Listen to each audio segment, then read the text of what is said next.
recorded live at 4ZZZ Studios Brisbane on 102.1 FM. And broadcast across Australia on the Community Radio Network.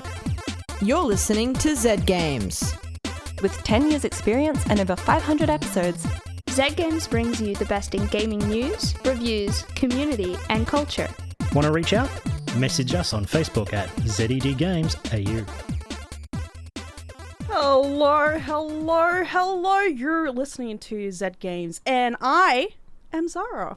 And with me in the studio tonight is Caroline and The Peter. That's right. That's right. First the name one the, last in name only. Peter. It's actually I did have a look at Peter's driver's license, and I'm so sorry. I should have been calling you Mr. Peter this whole time because the is your first name. I just thought it was a typo in the Google form, and I was just like, "What's up, Peter?" And you're like, "Actually, it's actually it's the." Yeah.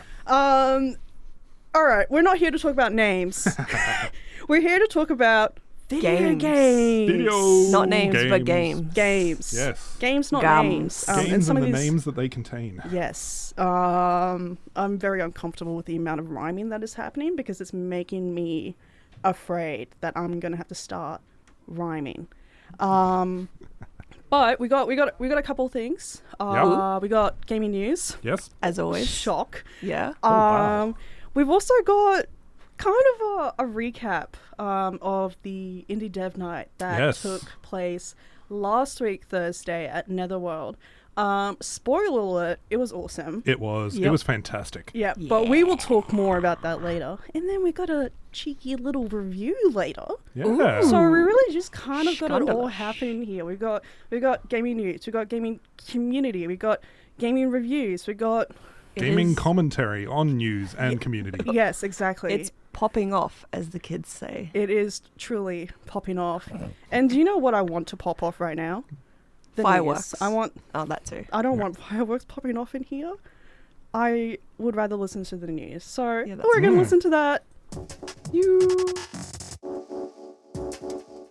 Like an awkward kiss from your grandmother, there's nothing that can stop this week's Z Games news. EA Sports no longer in the game. Former local game developer and now ruler of all things Electronic Arts, CEO Andrew Wilson, has announced that EA Sports is splitting from EA Games. They're going to be two completely separate companies competing for your gaming dollar. Not only that, but EA Games is no more, being rebranded as EA Entertainment. It's a signal that Electronic Arts is looking beyond video games for future releases and trying to make everything they make a hit across movies, games, TVs, and whatever. After all, it's a strategy that's working for Sony of late.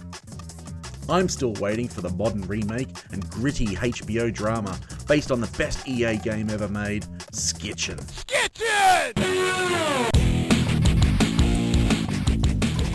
We're all Barbie girls in a Forza world. Look, I know this is a crass commercial cross-promotional ploy to get attention, and as the world's best independent gaming radio show, we should be above it all. But the Barbie car is coming to Forza Horizon! How freaking cool is that?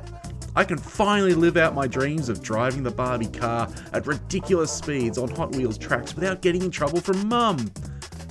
There's really not much more to this story than that. I just wanted to share some joy. Kojima's in space! Certified nutjob and the only man to escape working for Konami alive, Hideo Kojima, has announced he'd like to go to space.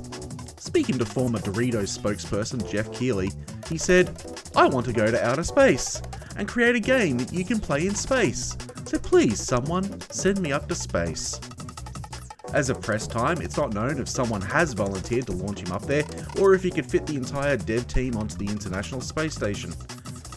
It's not the first time he's spearheaded a game that requires players to put themselves in unusual situations, as his Game Boy Advance game, Boktai, needed to be played outside, in the direct sunlight.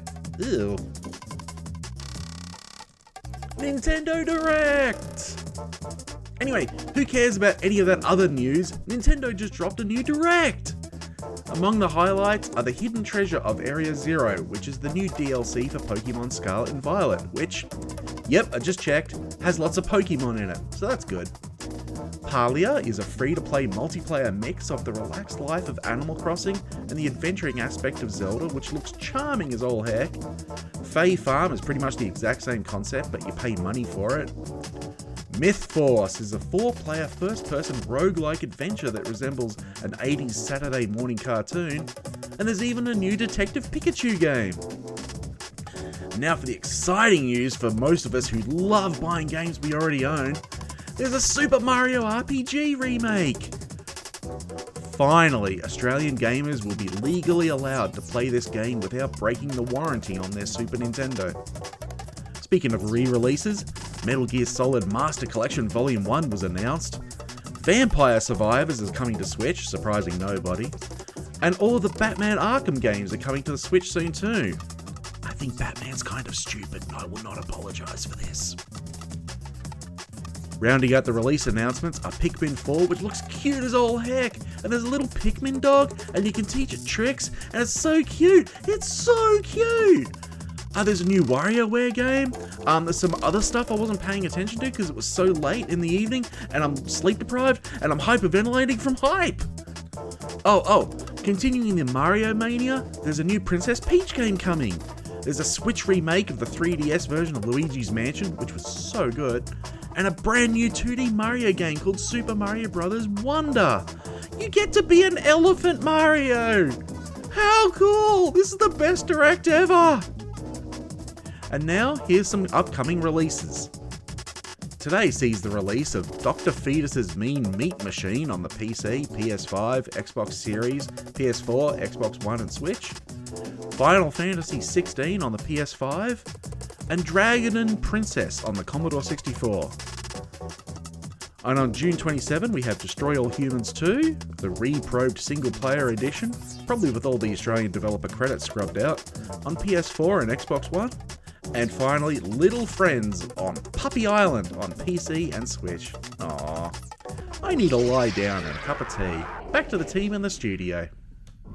Thank you so much for the news, Cameron. I think that was absolutely delightful. That it was. I am delighted. I am tickled. I am pink. There was some funny and good news in there. There were certainly some... So EA, huh? Yep. EA Sports. EA... It's in the sport. EA Sports? It's only the sport. It's only sports. It's only sports. I think there's a golf one. There's Tiger Woods, I think. No. No? They dropped him. Oh, okay. Ages ago. Oh, jeez. Just goes to show how much I care. I mean, I've been puzzling over it because it seems a little odd, but within the context of EA games becoming EA Entertainment. Yep. But then why would they not keep Sports the game's aren't specific entertainment. component. Yeah. Sports are not entertaining. That's why. Oh, okay. Yeah. Sports aren't entertaining. Hot take. I don't like a sport. Well, I was trying to think of a sport that I thought you might like, and I could not think of any. Air hockey. Air hockey, yes.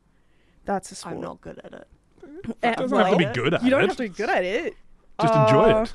My sport that I enjoy is fishing. Not hacky sack. I could never get the hang of hacky sack. Me either.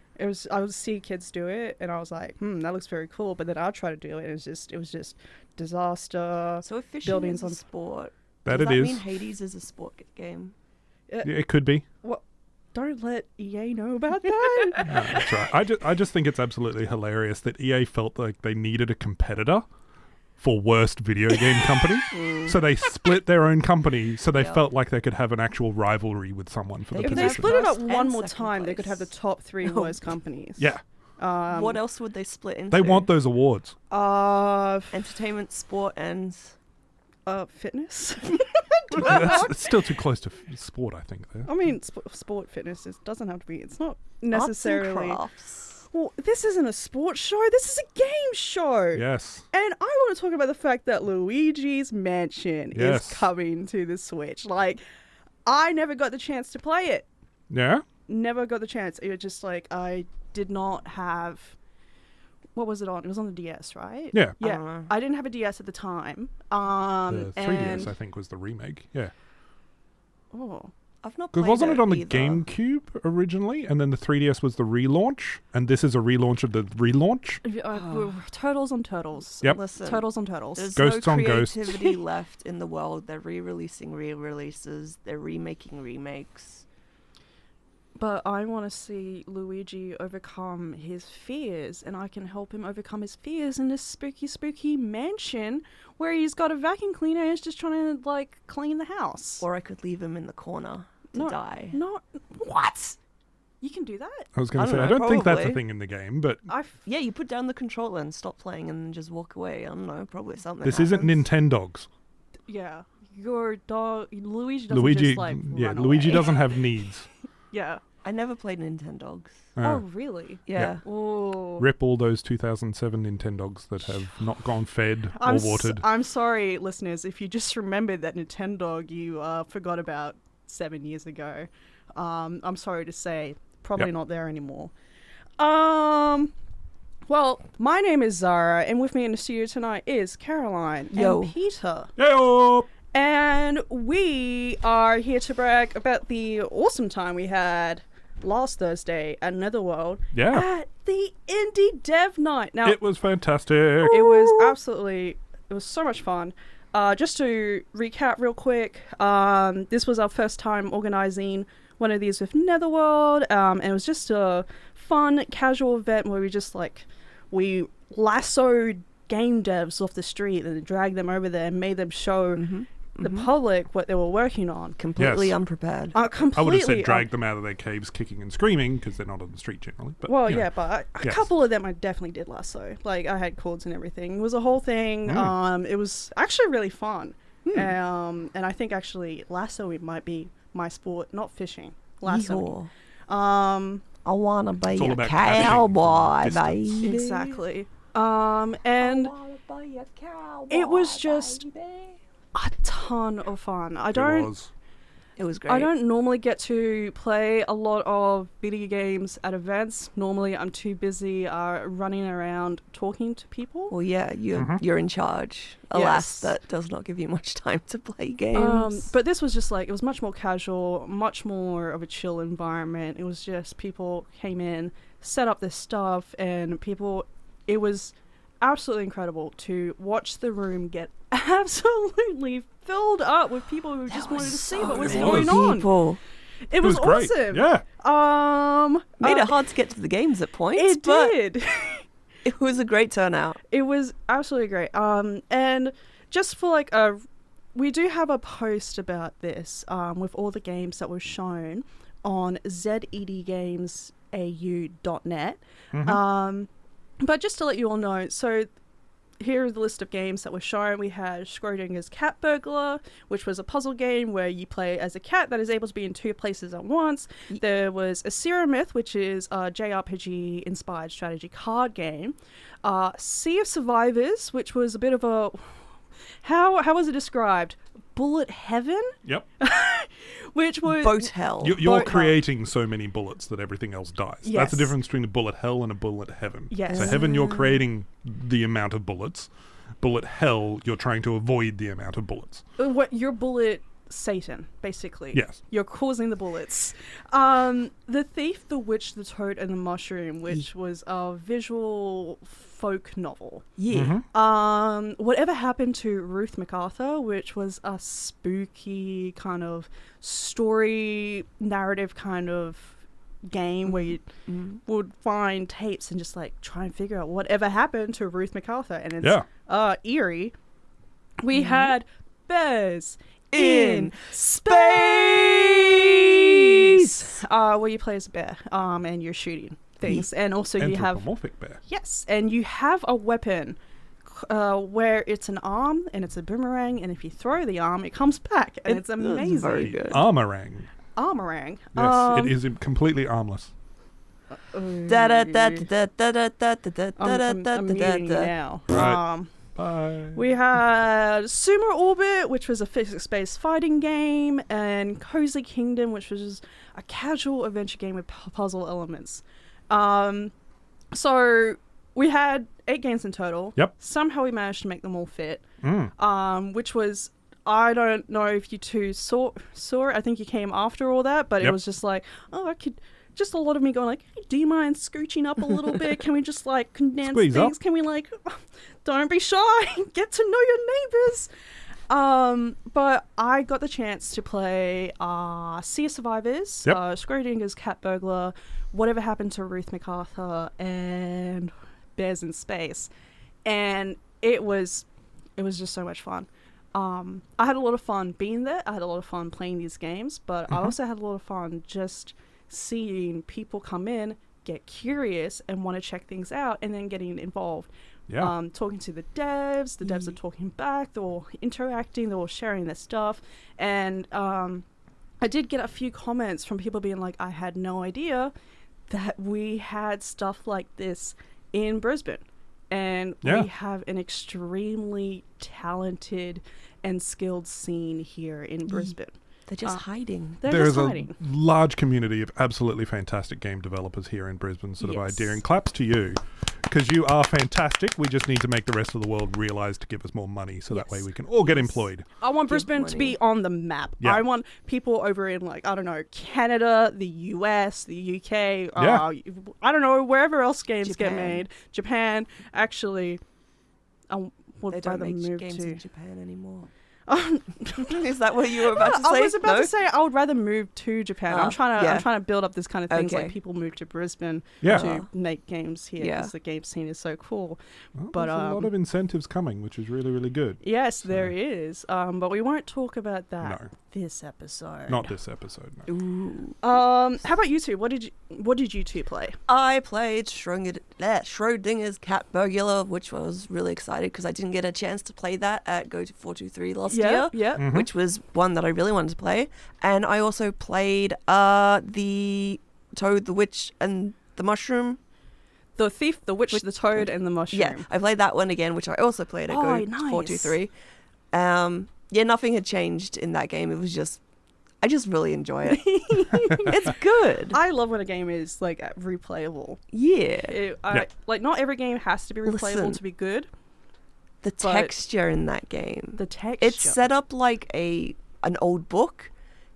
And as you click through, there's, new pages. And there's like scribbles in the margin and like little... So visually very satisfying, very grounding. Nice. Nice. How about you, Peter? My two highlights were definitely Bears in Space. Love that game. Love the art style. Love the humour in that game. It's very nice. It is fantastic. And I'm forgetting the name of it now. It was the Planetoid one where you were doing versus. Sumo Orbit. That was an it took a little bit to try and figure out. I mean, I did break the game once. Well, that happens a lot with that me. happens. That's why I'm good at it. But no, once I got into it sort of idea, trying to figure out the physics within that game and how to do the bouncing off the gravitational orbits and other it was just a really good, solid multiplayer game. Oh, all right. Like, it was one I would love to sit down and play on my couch with someone on my massive TV and just slam planets and moons into each other to make them bounce out of the... Could be a good party game kind of game. It very much could be. I do want to say, if you missed out, that is totally okay. Not everyone is able to make it to things. But there is the Queensland Games Festival at the Brisbane Powerhouse on July 22nd, where a few of these games will be showing there. So that's your second chance. I'm giving you a second chance. And that doesn't happen often in life, listeners. Doesn't happen very often. So seize it. Yeah. And Caroline. Yes. You're going to tell us about a game. I played a game. You played a game. What? I know. No. It's almost like I'm unemployed and have time. Well, you are employed in my heart. And do I make wages at your heart? No. Oh, this is disappointing. I would love to, but all I've got is peanuts, apparently. Hey, it's a form of payment. True. Very Tangent. Whoops. Okay.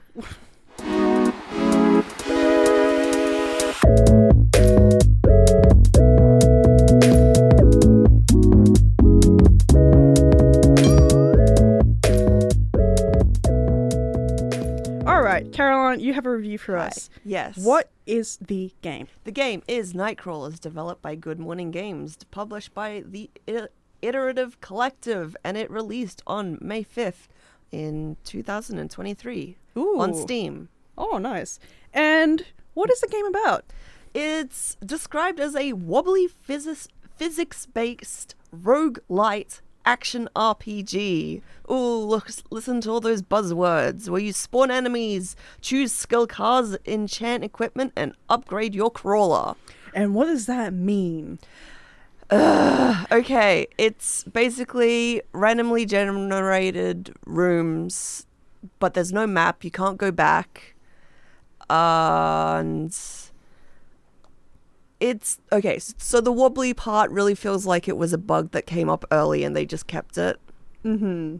As a main draw, I'm not impressed by it, unfortunately. You keep on getting stuck on the environment. Because of the wobbles? Yeah, because of the wobbles and stuck on the enemies. And they know this, because there's a tooltip. If you get stuck on something, jump like hell.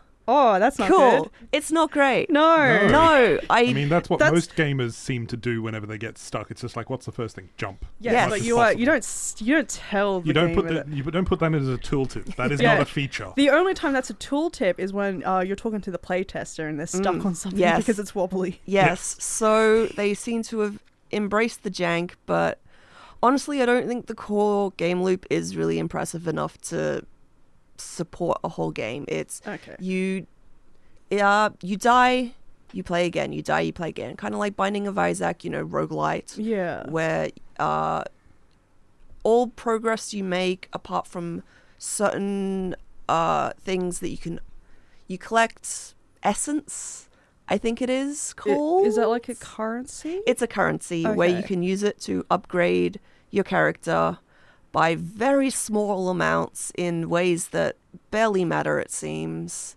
And then you do it all again, but you get to keep the gear. You have 9 slots. Okay, so run me through a cycle. Okay, you start the game, you are in the sanctum. You can choose to enchant your weapons or armor for... That is basically... For that round? Forever. Okay, so you have to make decisions for all future game runs. Yes. At the start of a game run. Okay. Yes. So it's like upgrades that stick. It's upgrades that stick. But they're not by much. They're like, 7% melee damage. Or 1% critical hit chance. Okay. And then you can start the game. And then... You spawn enemies by finding a little circle and pressing F. And then a certain amount of enemies will spawn because you have to kill a certain amount of enemies to progress. Right. And it doesn't tell you how much you have to kill to progress. But eventually you progress. It's a very similar room. Same enemies. They're these awful pixelated monstrosities that also wobble violently. And eventually you have to find the boss. You don't know where you're going. You don't know where the boss will be. I think it's random when the boss will spawn. Wait, but you mentioned earlier that everything is randomly generated. Yes. And you can't go back. You can't go back. And there's no map. There's no map. It's so you just sort of wander blindly forwards. You get shunted to the next room and that's it. You can find...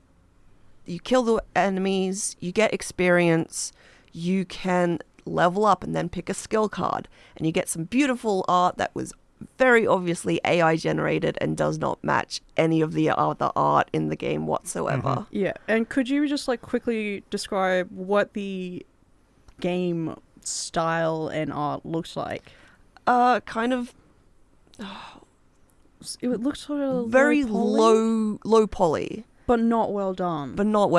I would not be surprised if they bought this as a pack, honestly. Yeah, I was going to say, I'm checking out some screenshots and a little bit of gameplay now. It looks like Unity store assets. Yes. Yeah. Which, for an early developer, but if That's you're releasing it... That's like quite normal for like a first project, or when you're a student, or it's like a hobbyist. I could forgive all that if the gameplay was good. Yeah. But it's very much grind to get experience and points so that you can level up your character just by a tiny little bit, like 3% more attack damage. There's damage, there's melee damage, there's deadly strike, there's critical strike, there's defense, there's enhanced defense. What does all of it mean? What is that enhanced defense? Yeah. I don't know. It's never explained.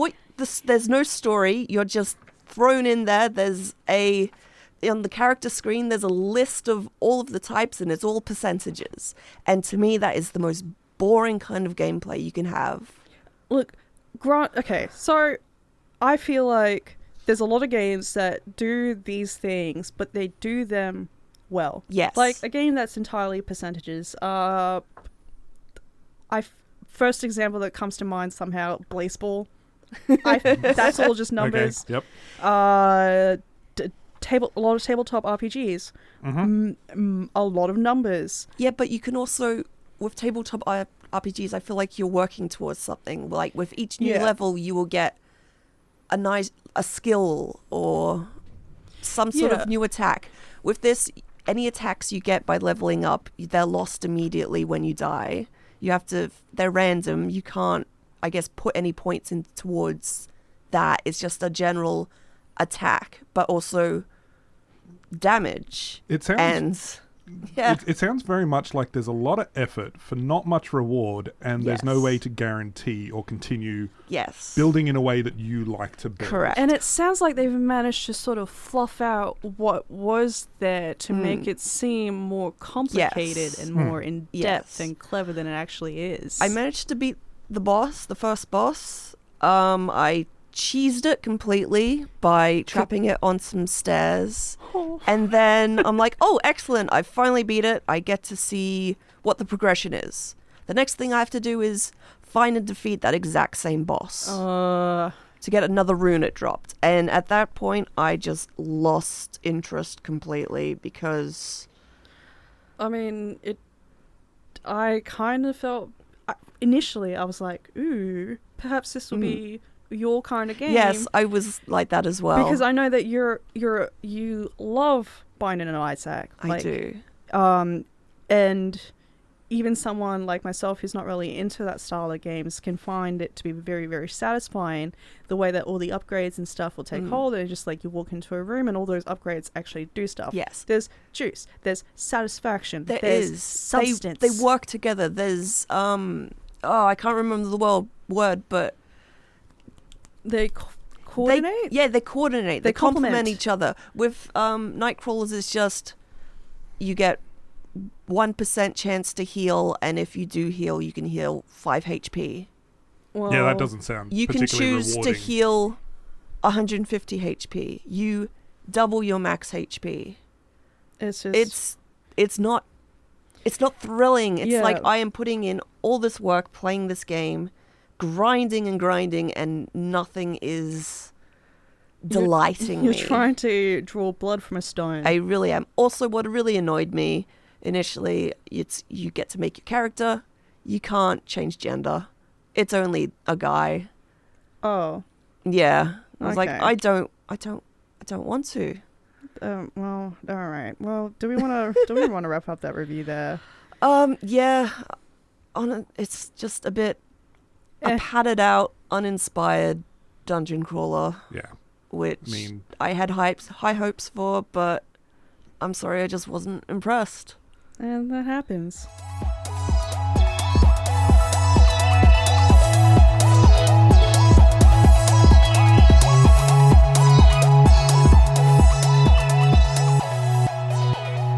Yeah, I'm checking it out on Steam and it looks rather generic. I'm very appreciative of the fact that at least there's a free demo. Yeah.